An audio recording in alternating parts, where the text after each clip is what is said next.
Good day, friends. I am Dr. Ishtiaq Ahmed. I was in a discussion where we learned that the emerging, if not yet prevalent, prevailing way of conducting politics, managing the economy, and going forward, all these three objectives are a case of geo-economics instead of geopolitics. Geopolitics has been the reigning paradigm during the Cold War, and not that it's completely gone. We have the war in Ukraine. We have had a very limited exchange of hostilities between India and Pakistan only very, very recently. Then there is this genocidal conflict going on in the Middle East, in Gaza. But while these things are there and geopolitics is very much an underlayer of the world shift towards geo-economics. So, what do we need in South Asia?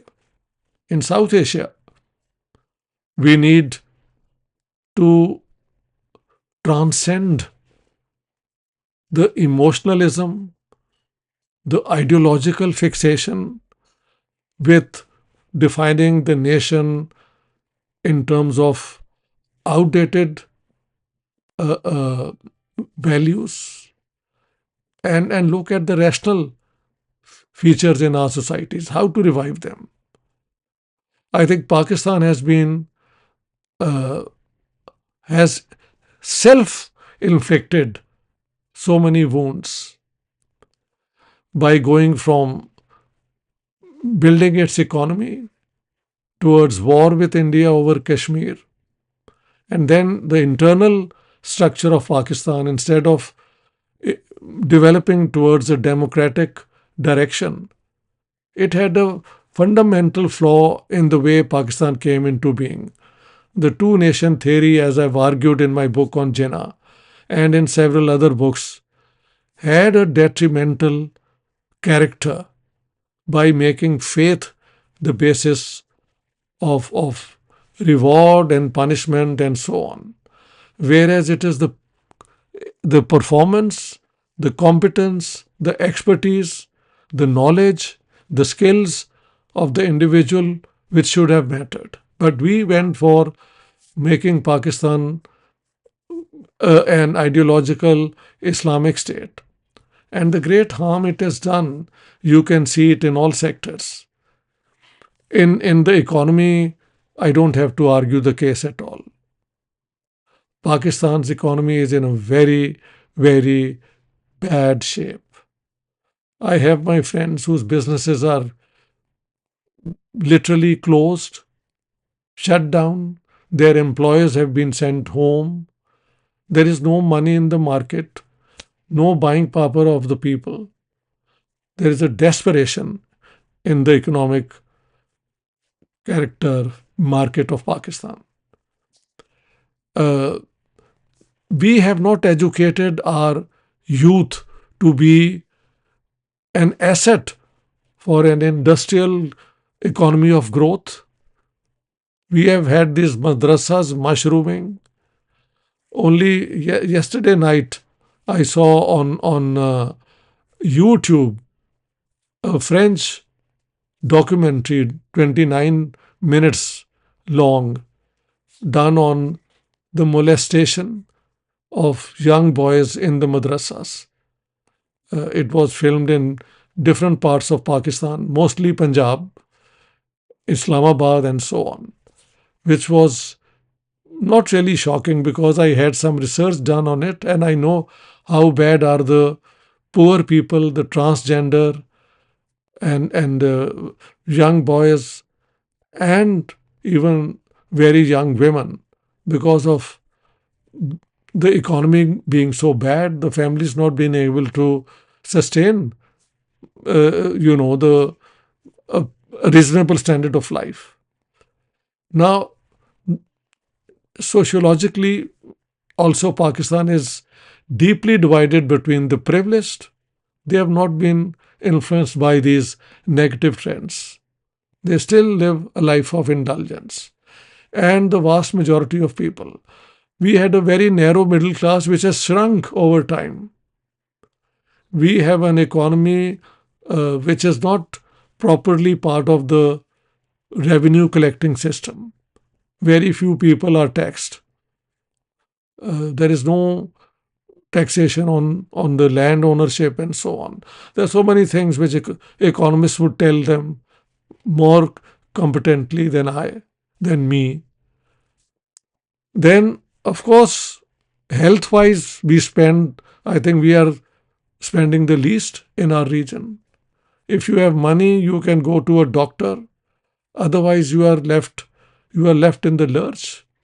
Whereas every state is bound morally, even constitutionally, to provide a reasonable standard of living to its people. In Pakistan, the things are very bad. The minorities live in fear. And even the majority has been indoctrinated through this ideological fixation, which is backward looking.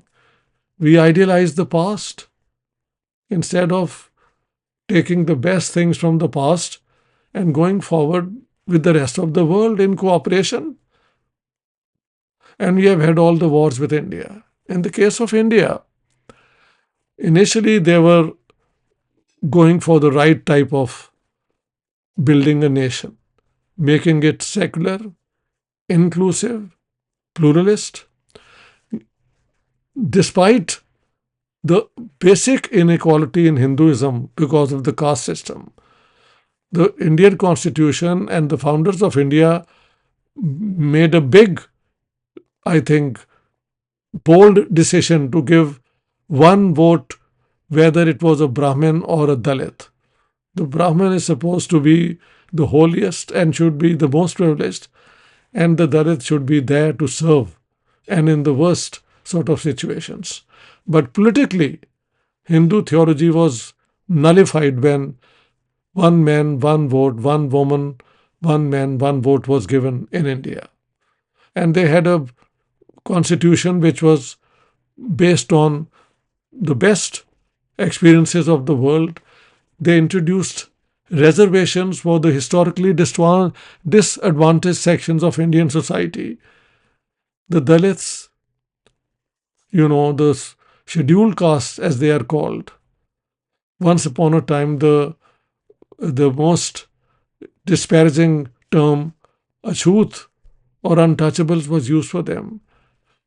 So reservations were introduced for them in educational institutions, in government jobs, and in the electoral system as well. A certain section of the people elected to the assemblies had to be from these backward sections of Indian society. And the Aboriginal people of India was also beneficiary of this reservation system, 22.5%, which later on, I think there is the Mandal Commission, and this has been left to the provinces to increase the reservations for the backward sections of Indian society. Of course, doing this has meant that the historically privileged upper castes have been, in a way, denied their, position on the basis of their marks in the university system and so on. But to correct a historical disadvantage, these disadvantages for the privileged groups maybe have to be accommodated so that India goes towards egalitarianism and becomes a democracy. But what has happened in the last 10 years, even earlier, has been this negative trend of Hindutva, where while Pakistan went for an Islamic ideological state, India started building in India, the BJP started building its electoral support on the basis of Hindutva, which is also glorifying the past, saying that all the ills which have emerged among Hindus are either because of uh, uh, the Muslim invasions or the British annexation of India, while in the golden age of India, there was democracy, there was this and that. People did operations more advanced than what people are doing today. I mean, all that is mythology, all that is just emotionalism, infantilism. If you cling to that, you are going to do a lot of harm to India. Already a great harm has been done by this, overconfident military uh, attack on Pakistan. And this didn't provide the dividends India expected. The world didn't accept India's society narrative. Although, when the horrible terrorist attacks at Pahalgam took place against civilians, against tourists, where religion was made the basis to shoot down people, I think this is unforgivable. The whole world had sympathy for India. But India did not have solid proof that actually Pakistan had ordered these attacks at Pahalgam. But on the emotionalism which has been built up, I think, in the last 10 years, I'm a victim of it. Despite working all the time for India, Pakistan, understanding, amity, normalization, going to India twice, meeting good people. I have a lot of social capital in India from good people who are Hindus mostly or Sikhs, and of course the Muslims also, some of them. That is also true. India is not just Hindutva, it's all the good things in the Indian uh, culture as well. I mean, there is the caste system which is a problem, but there is this question of conscience very strong, that you have to do things which appeal to your conscience rather than to theology. And that's how the Indian constitution was agreed upon. It was a break with the caste system and Hindu theology, and many reforms were introduced. But Hindutva is a reactive ideology, a reaction to some things which happened in India, where there was a feeling that the Muslim Sharia law had been protected while the Hindu, you know, uh, law on inheritance and widows and so were changed against what Hindu theology prescribed. Things like that. That is true. And then Pakistan sending its, uh, you know, so-called non-state actors, Lashkar-e-Taiba, Jaish-e-Mohammed and others, who committed terrorism in India, in the Indian Kashmir. All that played a major role in transforming India from an emerging democracy towards a majoritarian, Hindutva based emotional state. And this war has proved the fallacy of doing it. The military action in itself did not achieve its ends, its objectives. In the air battles, Pakistan did impressively. Okay, India could hit targets with precision. Airfields do a lot of harm to Pakistani airfields, as well as hit targets they called as terrorist dens. All that is true, but both sides also, even India, realized they can't sustain an all out war with Pakistan. The nuclear factor does play a role, but I've heard Indian generals saying that in this war, as it was going on, Pakistan acted rationally. There was no recourse towards the nuclear option. Good for that. good for India and Pakistan. Let's build peace.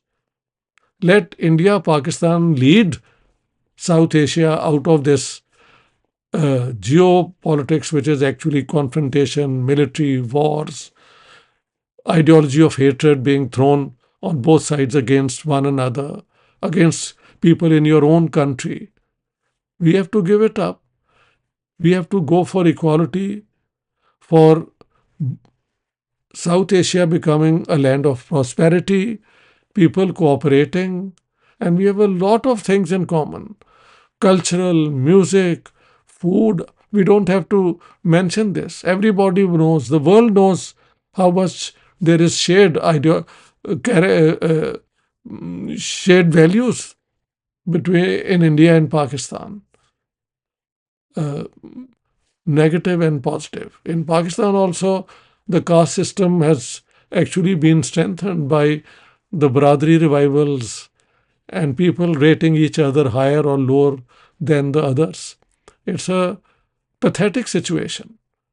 I say that we Muslims of Pakistan are Hindu Muslims. The Arabs don't do it. The Turks don't do it. Even the Iranians, which have this more hierarchical form of Islam, Shiaism, don't do it. It's only Indian, Pakistani Muslims who have all these uh, inequality, inegalitarian features present in our culture. Although we are also denying, no, we are Muslims, we are all equal. We just do it lip service. Nobody takes it seriously. And India was tackling with this huge problem. So India is potentially a great, great market. But this war with Pakistan has done harm to India. India also has to agree to a dialogue. Let's put the Kashmir problem on the back burner, as they say. Make the line of control the international border for 15, 20, 25 years. Work on that basis. Promote trade. Let people in Kashmir cross the border and socialize with their relatives on both sides. And let's see if in the next 25 years we still need to negotiate the border, or we accept the international border, the line of control, but make it porous, make it something like the European Union, where people drive from one country to another without passports, without checks, and even go and settle on the other side. We can do all that. So it's high time to give up, to extricate ourselves, de-link ourselves with this emotionalism, with this ideology of exclusion. Hindutva is that. The Islamic ideology, the way they interpret, is definitely that. Let everybody who live in these countries, India, Pakistan, Bangladesh, and the others, be equal citizens, not only formally, but uh, uh, but concretely in terms of their rights, substantively, so that the past can be set aside and we build a future together. Thank you very much, my friends. I thought I'll share my ideas with you, and let's see. I would request my friends, to those who have not subscribed to my YouTube channel, please do that. Your support gives me great strength, and I can reach more people with my understanding of what needs to be done to uh, uh, make a change, progressive change in South Asia. All the best for now.